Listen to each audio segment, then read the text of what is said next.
This is TTS Times Wire News, providing fast and efficient narrations of the latest news articles for those on the go. We upload every weekday at 6 p.m. Eastern Standard Time. Be sure to like and subscribe. The Los Angeles Times. LA Times. California fires are burning at higher elevations than ever, creating new dangers. By Hayley Smithstaff. September 14, 2021, 5 a.m. Pacific Time. South Lake Tahoe, California.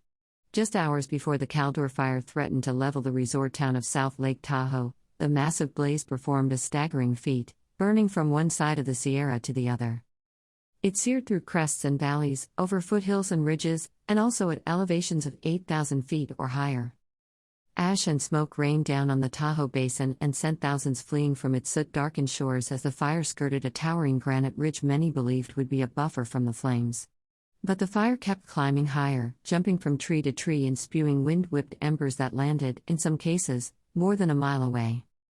Experts said the fire's extreme behavior is part of a worrisome trend driven by the state's warming climate, in which rapid snowmelt and critical dryness are propelling wildfires to ever higher elevations, scorching terrain that previously was too wet to burn and threatening countless residents. What we're seeing is that these fuels at high elevations that typically weren't able to carry a fire, now are able to carry fire, said John Abatsoglu, an associate professor of climatology at UC Merced and co-author of a recent study about wildfires at higher elevations. That's allowing these fires to effectively reach new heights. After a disastrous summer of fire, California braces for a potentially worse fall. September 9, 2021. The study, published in June in the Proceedings of the National Academy of Sciences, found that climate warming over the last few decades has exposed an additional 31,400 square miles of U.S. forests to fires at higher elevations. It also found that between 1984 and 2017, fires in the Sierra Nevada advanced in elevation by more than 1,400 feet, surpassing some previously dependable moisture barriers.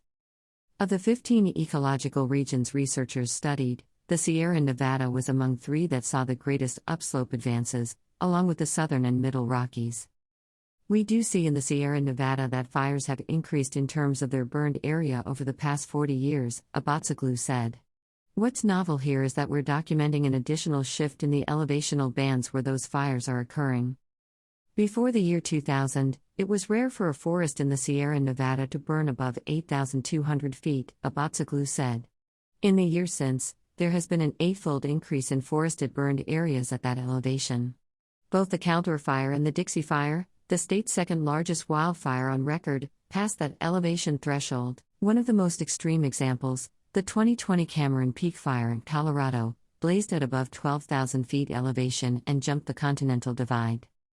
That extreme behavior may partially explain why the Caldor fire was able to jump the granite ridge overlooking the Tahoe Basin, Abatsoglu said, noting that parched fuels and hot conditions are providing more real estate for fire to progress into higher elevations and reducing physical barriers, such as wetter forests that would resist burning. It also helps explain how the Caldor and Dixie fires became the first two fires to burn clear through the Sierra.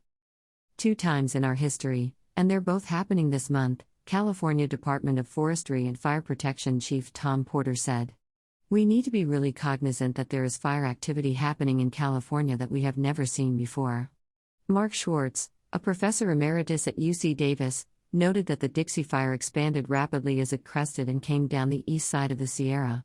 It also burned into Lawson Volcanic National Park, where it scaled some elevations of 8,500 feet or higher. As fire expands into higher elevations, we run a higher risk of fires going up and over the crest of mountain ranges, then back down the other side, said Schwartz, who co-wrote a 2015 study about the increasing elevation of wildfires in the Sierra Nevada. Some of the peaks and ridges near South Lake Tahoe are well over 8,000 feet and sparsely populated with fir trees.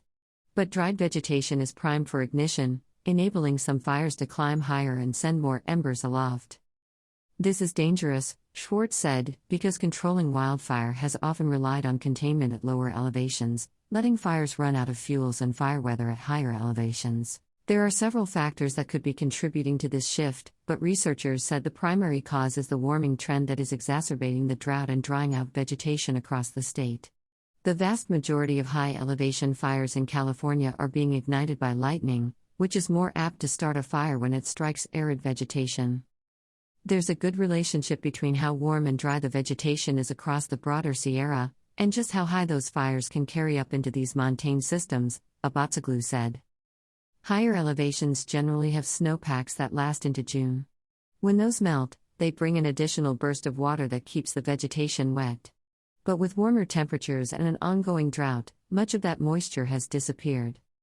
On April 1st, the date when California's snowpack is typically at its maximum, the California Department of Water Resources recorded only 59% of its average depth.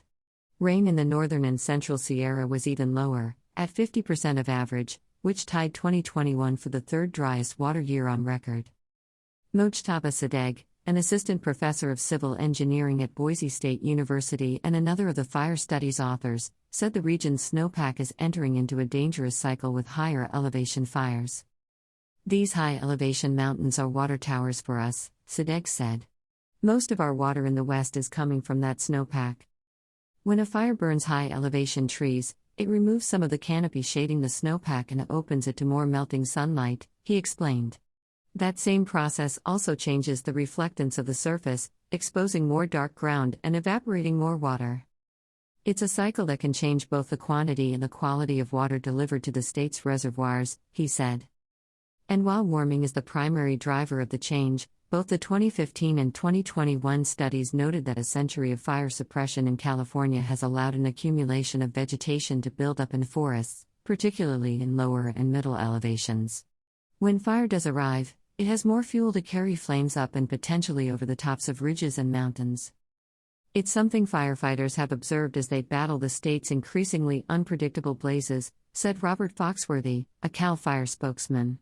Foxworthy said there's been a huge deficit in the snowpack this year, along with massively desiccated vegetation. The dried-out fuel conditions are leading to these longer-duration fires, and burning at the higher elevations that we haven't seen years in the past, he said. And while not every fire will soar to such altitudes, exceedingly high fires often are challenging to fight. Many high-elevation fires are in remote areas, and some of the small towns in those areas offer little infrastructure and few roads for access or evacuation. Firefighters are having to hike farther and higher, often with only the supplies they can carry.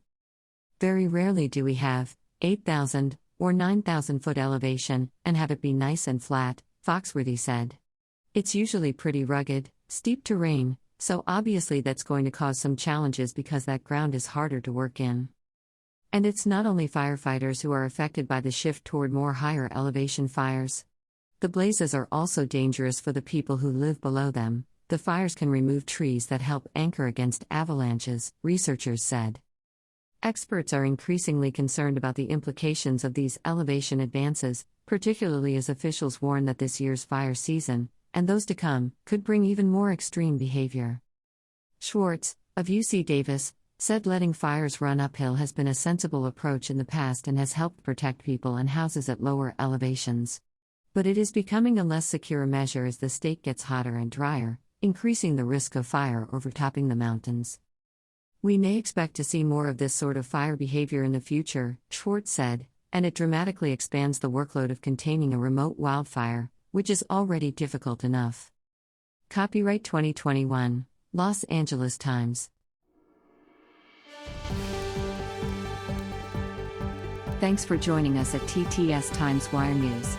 Be sure to like and subscribe to get fast and efficient narrations of the latest news articles for those on the go. We upload every weekday at noon Eastern Standard Time. See you next time on The Wire, and be sure to like and subscribe.